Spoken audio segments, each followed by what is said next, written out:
우리에게 주시는 하나님 말씀은 요한복음 5장 30절에서 38절 말씀입니다. 내가 아무것도 스스로 할 수 없노라. 듣는 대로 심판하노니 나는 나의 뜻대로 하려 하지 않고 나를 보내신 이의 뜻대로 하려 함으로 내 심판은 의로우니라. 내가 만일 나를 위하여 증언하면 내 증언은 참되지 아니하되 나를 위하여 증언하시는 이가 따로 있으니 나를 위하여 증언하시는 그 증언이 참인 줄 아노라. 너희가 요한에게 사람을 보내매 요한이 진리에 대하여 증언하였느니라. 그러나 나는 사람에게서 증언을 취하지 아니하노라. 다만 이 말을 하는 것은 너희로 구원을 받게 하려 함이니라. 요한은 켜서 비추이는 등불이라. 너희가 한때 그 빛에 즐거이 있기를 원하였거니와 내게는 요한의 증거보다 더 큰 증거가 있으니 아버지께서 내게 주사 이루게 하시는 역사 곧 내가 하는 그 역사가 아버지께서 나를 보내신 것을 나를 위하여 증언하는 것이요 또한 나를 보내신 아버지께서 친히 나를 위하여 증언하셨느니라. 너희는 아무 때에도 그 음성을 듣지 못하였고 그 형상을 보지 못하였으며 그 말씀이 너희 속에 거하지 아니하니 이는 그가 보내신 이를 믿지 아니함이라.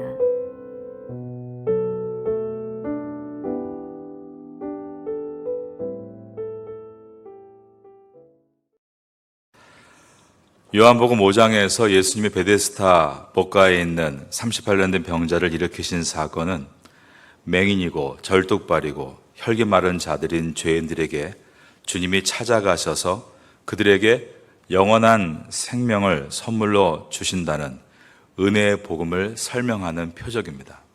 그런데 유대인들은 예수님께서 안식일 날 38년 된 병자를 고치신 사건이 어떤 의미인지를 몰랐고 왜 안식일에 병자를 고쳤느냐라며 예수님을 박해했습니다. 위에 있는 요한복음 5장 16절을 보겠습니다. 그러므로 안식일에 이러한 일을 행하신다 하여 유대인들이 예수를 박해하게 된지라.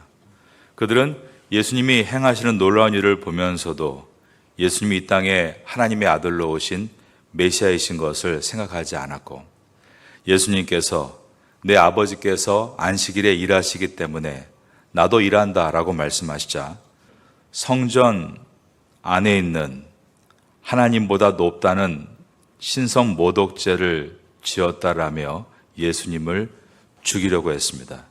5장 17절과 18절에 들어있는 말씀입니다. 예수께서 그들에게 이르시되 내 아버지께서 이제까지 일하시니 나도 일한다 하시매 유대인들이 이로 말미암아 더욱 예수를 죽이고자 하니 이는 안식일을 범할 뿐만 아니라 하나님을 자기의 친아버지라 하여 자기를 하나님과 동등으로 삼으심이라라. 예수님은 표적의 의미를 오해하는 유대인과 종교 지도자들을 향해서 이 안식일의 표적을 행하는 것이 무엇을 의미하는지를 강해해 나가심으로 요한복음을 읽는 우리 모두에게도 깨달음을 주십니다. 유대인과 종교 지도자들은 하나님께서 왜 안식일을 지정하셨는지 의미를 모르면서 하나님의 아들이신 성자 예수님 앞에 이 안식일을 마치 자기들이 잘 알고 있는 것처럼 운운합니다. 하나님은 태초에 천지를 창조하시고 6일 동안 창조를 완성하셨습니다. 그리고 제7일을 안식일로 선포하셨습니다. 안식일은 하나님의 창조가 완전함을 보여주는 날이었습니다. 그런데 인간이 범죄함으로 안식은 깨집니다. 그러므로 하나님은 하나님의 독생자 성자 예수님을 구원자로 이 땅에 보내시겠다라고 선언하셨고 예수님께서 오시기까지 구약의 백성들에게 안식일을 구별해서 거룩하게 지키라고 말씀하셨습니다.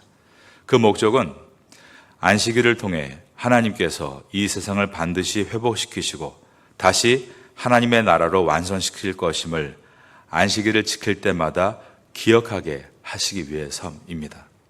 그러므로 이 땅에 구원자로 오신 성자 예수님은 안식일에 참된 안식의 완성을 보여주시기 위해서 성부 하나님 아버지의 일을 하신 것입니다.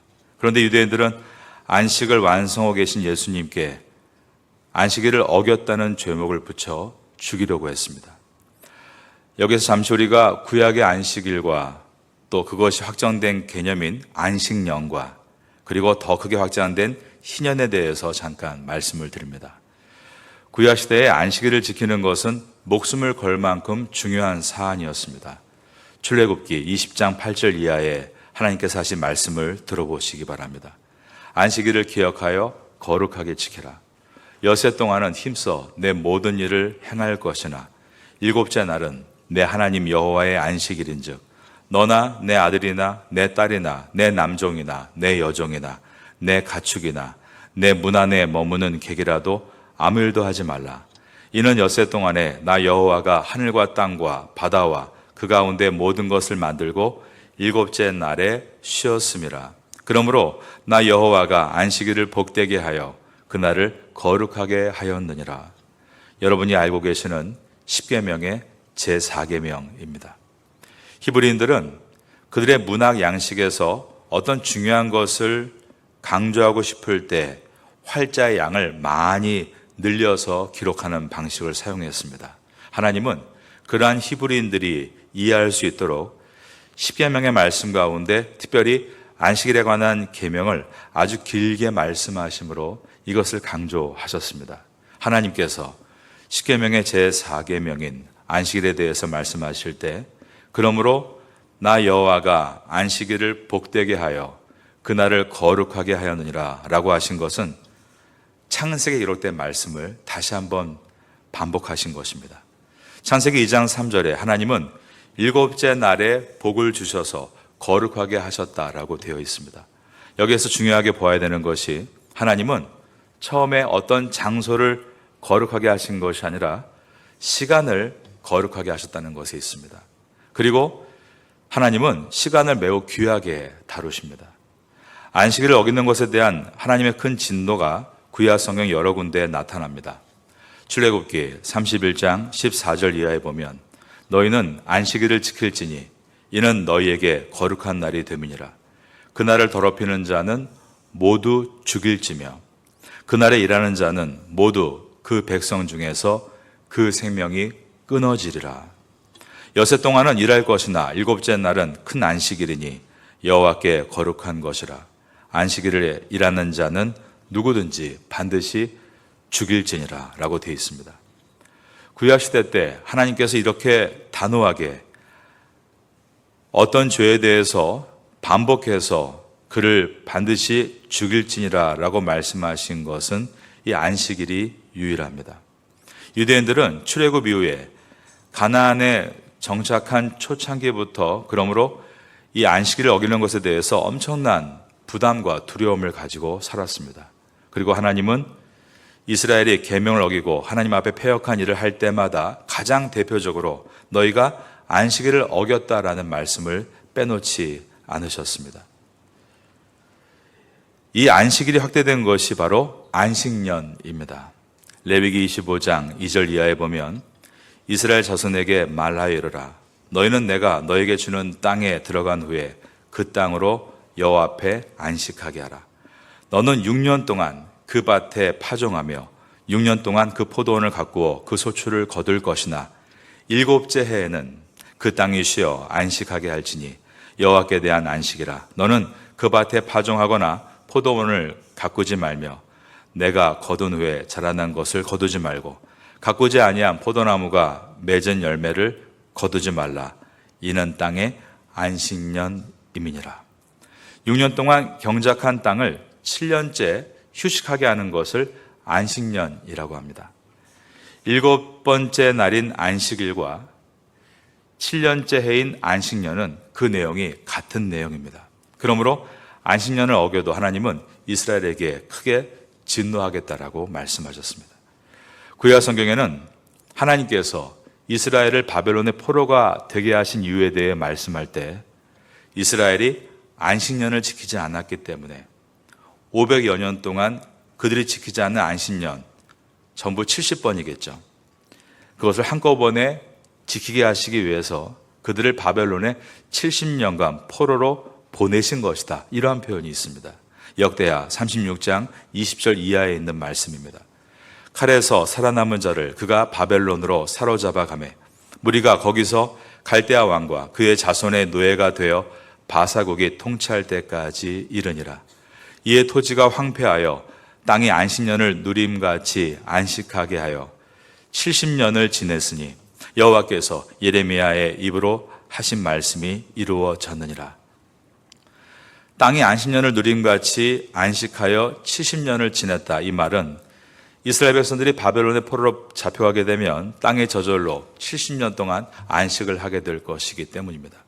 그들이 안식년을 지키지 않은 500년 동안의 70번, 그래서 70년 동안 바벨론의 포로 생활을 한 것이다. 이렇게 말했습니다. 하나님은 안식일과 안식년, 즉 시간을 자기 마음대로 사용하는 것에 대해서 결코 기뻐하시거나 용납하지 않으십니다. 안식일과 안식년이 그대로 투영된 것이 바로 희년 제도입니다. 희년, 이것을 살펴보면 안식일과 안식년이 담고 있는 내용이 무엇인지를 보게 됩니다. 레위기 25장 8절 이하에 들어있는 말씀을 한번 들어보시기 바랍니다. 너는 7 안식년을 계수할지니 이는 7년이 7번인즉 안식년 7번 동안 곧 49년이라. 7째 달 열흘날은 속죄일이니 너는 뿔나팔 소리를 내되 전국에서 큰 뿔나팔을 크게 불지며 너희는 50년째 해에 거룩하게 하여 그 땅에 있는 모든 주민을 위하여 자유를 공포하라. 이 해는 너에게 희년이니 너희는 각각 자기의 소유지로 돌아가며 각각 자기의 가족에게로 돌아갈지며 그 50년째 해는 너희의 희년이니 너희는 파종하지 말며 스스로 난 것을 거두지 말며 가꾸지 아니한 포도주를 거두지 말라. 이는 희년이니 너희에게 거룩함이라 라고 했습니다. 희년은 7년을 즉 안식년을 7번 지난 49년이 지나고 그 다음에인 50년째 되는 해를 말합니다. 희년에는 모든 빚이 다 탕감받게 되고 생활이 어려워서 땅을 팔 수밖에 없었던 사람들은 그 땅을 다시 다 되돌려받는 해가 희년이었습니다. 왜냐하면 이스라엘은 토지를 매매하지 못하게 했기 때문입니다. 그 이유는 그 모든 땅은 하나님의 땅이기 때문입니다. 그런데 생활이 어려워서 땅을 팔았을 때는 중간에 돈이 마련되면 다시 찾아올 수도 있었는데 그런데 본인이 능력이 없어서 가까운 친족 중에 한 명이 돈을 주고 그 땅을 대신 찾아올 때 이것을 고엘 제도라고 불렀습니다. 그렇게 빚을 진 사람이 자기의 상환할 능력이 없을 때 누군가 그 빚을 대신 탕감해 주는 것, 이것이 하나님의 말씀 안에 들어 있습니다. 누구도 그 빚을 상환할 능력이 없을 때 그때는 하나님께서 희년을 주심으로 그 희년에는 모든 빚을 탕감하게 해 주셨던 것입니다. 그런데 그 희년을 설명하는 구절에 등장하는 중요한 내용이 있습니다. 레위기 25장 26절에 보면 만일 그것을 물을 사람이 없고 자기가 부유하게 되어 물을 힘이 있으면 여기에 무르다라는 말이 나오는데 이것이 바로 히브리어 가알이란 단어를 번역한 말인데 가알은 구속하다라는 뜻입니다. 그래서 영어 성경은 이 부분을 우리는 무르다라고 번역했지만 영어 성경은 redeem, 구속이라고 번역을 해 놓았습니다. 그러니까 희년은 하나님의 구속과 관련된 날입니다. 히브리어 가알, 구속하다의 단어가 똑같이 쓰인 곳이 욥기서에 나오는데 욥기서 19장 25절에 보면 내가 알기에는 나의 대속자가 살아계시니 마침내 그가 땅 위에 서실 것이라. 인생이 망하고 고통하고 있는 욥에게 하나님은 감동하셔서 이런 고백을 하게 하셨습니다. 내가 알기에는 나의 대속자가 살아계시니 마침내 그가 땅 위에 서실 것이라. 여기서 대속자라고 번역한 단어가 히브리어 가알입니다. 그러니까 희년은 무엇을 말합니까? 예수님께서 십자가를 지심으로 인류의 모든 죄값을 대신 redeem, 값을 치르는, 대속하시는 구원을 상징하는 것이 바로 희년의 의미인 것입니다. 그러므로 그 안에 들어있는 안식년과 그리고 안식일도 똑같이 구속, 즉 대속의 메시지를 담고 있습니다. 그래서 예수님은 안식일에 회당에서 설교를 하시면서 자신이 희년을 선포하러 오신 분이다라고 말씀하셨습니다.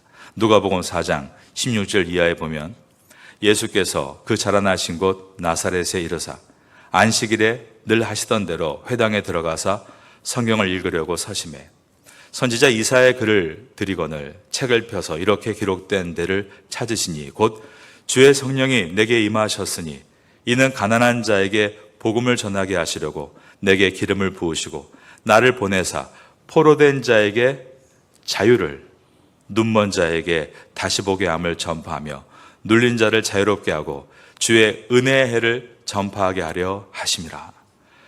당신께서 이 땅에 오신 목적은 은혜의 해, 즉 희년을 전파하기 오셨다라고 하신 것입니다. 이렇게 희년은 예수님으로 말미암아 하나님의 백성들의 죄가 리딤, 대속되어 온전한 안식을 얻게 되는 하나님 나라의 완성을 상징하는 것이었습니다. 그 안에 들어있는 안식년과 또 그 안에 있는 안식일도 마찬가지입니다. 그리고 이스라엘의 모든 절기들도 다 그 내용입니다. 유월절의 내용은 예수님의 보혈을 상징합니다. 그리고 오순절의 내용은 바로 추수의 때로서 성령의 임하심을 상징하며 우리에게 다가올 풍성한 삶을 약속합니다.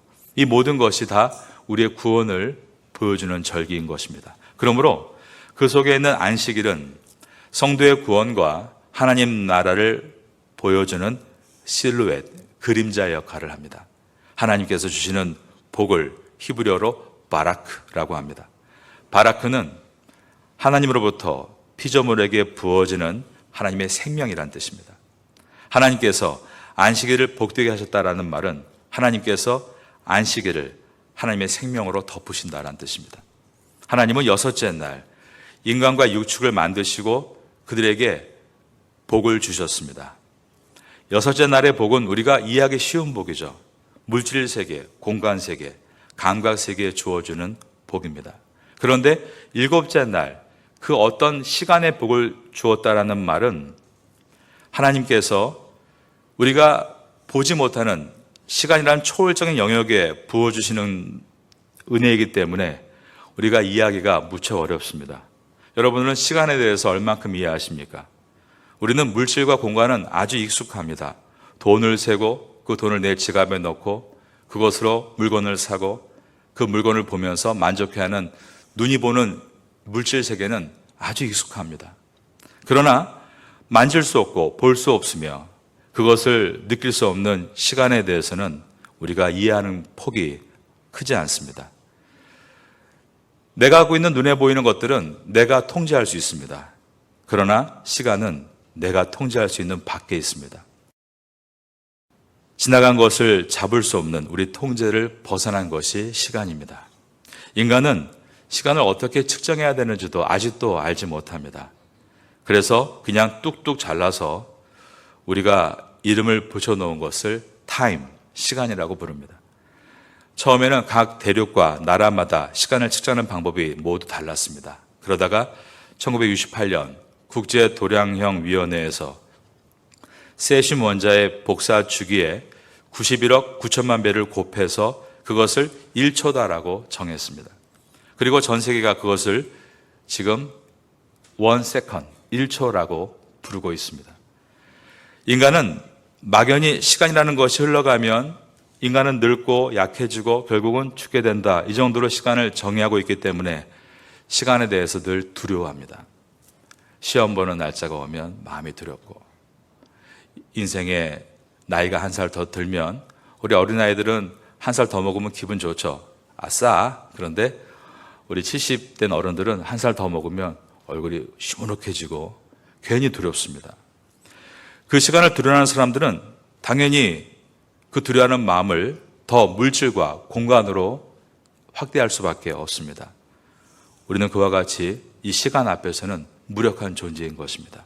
그런데 하나님은 그 시간 중에 어느 날을 카도시 거룩하게 만드셨고 그리고 그 날에 복을 부어주십니다. 성경에서 하나님께서 거룩하게 하시다, 이 카도시라는 단어가 처음 사용된 것이 장소가 아니라 시간이었고, 하나님께서 일곱째 날에 복을 주시사 바라크, 그 기름 부으심을 만들어 놓으신 날이 시간이었습니다.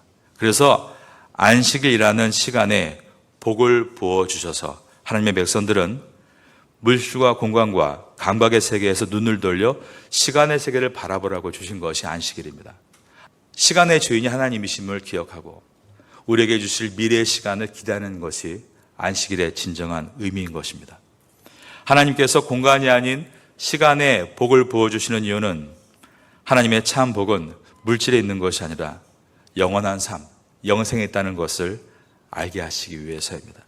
하나님께서 구약 성경에서 안식일을 지키지 않으면 죽이라고 명령하신 이유는 영원한 생명 밖에 있으면 죽게 된다는 것을 상징적으로 가르치시기 위해서였습니다. 그러므로 안식일은 복음을 설명하기 위한 날이 되는 것입니다. 안식일과 안식년과 이것이 확대된 희년은 예수 그리스도로 말미암게 될 성도의 구원과 하나님의 나라를 말하고 있는 것입니다. 골로새서 2장 16절과 17절에 보면 그러므로 그러한 모든 것들은 그림자, 실루엣이고 실체는 예수 그리스도라고 말씀하고 있습니다. 그러므로 먹고 마시는 것과 절기나 초하루나 안식일을 이유로 누구든지 너희를 비판하지 못하게 하라. 이것들은 장래일의 그림자이나 몸은 그리스도의 것이니라. 안식일의 실체는 예수 그리스도이신 것입니다. 그러므로 구약에서 안식일을 범하는 자를 죽이라는 말씀은 단순하게 법을 정해놓고 어겼으니까 죽이라, 그런 의미가 아니라 안식일의 실체이신 예수 그리스도와 관계없는 자들은 죽음에 이른다는 것을 배우게 하시기 위해 주신 하나님의 법입니다. 예수님께서 유독 이 안식일의 병을 고치신 이유는 예수님께서 인간과 함께 하심으로 타락한 인간 속에 있는 모든 고통과 수고와 질병과 갈등과 슬픔을 전부 거두어가신다는 것을 보여주시기 위해서 주님은 의도적으로 안식일에 하나님 아버지와 같이 병을 고치시고 그들을 회복시켜 주셨습니다. 영생을 상징하는 안식일에 병자가 있다는 것은 무슨 말일까요? 아직 이 땅은 불완전한 안식일을 보내고 있다는 뜻입니다. 그러므로 예수님은 안식일에 병자들을 고치시는 이 표적을 통해 안식일을 완전하게 하시게 오신 분이 주님이신 것을 보여주십니다. 이처럼 안식일은 예수님의 보혈로 얻게 될 성도의 구원과 하나님 나라의 완성을 상징적으로 보여주고 있는 것입니다. 그런데 유대의 종교 지도자라고 하는 사람들은 안식일이 담고 있는 이 내용을 이해하지 못했습니다. 그 안식일을 완성하러 오신 예수님이 누구신지 몰랐고 그분이 하는 일이 무엇을 상징하는지도 그들은 몰랐습니다. 요한복음 5장은 그러한 종교 지도자들에게 예수님이 말씀으로 강해를 하십니다. 이처럼 요한복음은 예수님께서 표적을 행하시면 사람들이 그 표적을 오해하고 그럼 예수님께서 그 표적을 강해하는 내용으로 이어집니다. 예수님께서 왜 구주가 되시는가를 증거하면서 이 종교 지도자와의 강해를 통해 이 말씀을 듣는 우리를 이해시키시는 것입니다. 주님은 왜 예수님이 구주신가에 대해서 자신이 증언을 하면 참 증언이 될 수 없기 때문에 이제 세 부류의 증언자를 세우십니다. 요한복음 5장 31절과 32절입니다. 내가 만일 나를 위하여 증언하면 내 증언은 참되지 아니하되 나를 위하여 증언하시는 이가 따로 있으니 나를 위하여 증언하시는 그 증언이 참인 줄 아노라. 예수님은 먼저 세 가지의 증언자를 세우는데 첫 번째가 세례 요한의 증거를 첫 번째 증거로 내놓으십니다. 5장 33절입니다. 너희가 요한에게 사람을 보내매 요한이 진리에 대하여 증언하였느니라. 세례 요한은 진리이신 예수님에 대해서 증언한 사람입니다. 예수님은 두 번째로 자신이 하신 역사가 하나님이 성자 하나님이신 것을, 예수님이 성자 하나님이신 것을 증거한다라고 하셨습니다. 36절입니다. 내게는 요한의 증거보다 더 큰 증거가 있으니 아버지께서 내게 주사 이루게 하시는 역사 곧 내가 하는 그 역사가 아버지께서 나를 보내신 것을 나를 위하여 증언하는 것이요. 여기서 역사라고 번역된 단어는 에르곤이란 헬라어입니다. 빌립보서 2장 6절에서 우리가 어저께 본 바가 있는데 너희 속에 착한 일을 시작하신 이가, 착한 일은 에르곤 아가손이란 단어입니다. 예수님께서 역사하고 계시고 완성하실 그 역사 에르곤은 예수님께서 하나님의 일을 완성하시기 위해 지으실 십자가 사건과 그 십자가 사건을 예표하는 모든 기적들을 다 포함합니다. 그 모든 표적, 말 그대로 세메이온, 어떤 것을 가리키고 있는데 그것은 바로 예수님이 하나님의 아들이 되심을 증거하고 있다라고 말씀하신 것입니다. 우리가 봄대로 물로 포도주를 만드시는 표적을 통해 예수님만이 구원의 잔치를 완성하실 분인 것을 보여주셨습니다. 왕의 신하의 아들을 고치시는 표적을 통해 예수님만이 죽음을 생명으로 바꿀 수 있는 분임을 보여주셨습니다.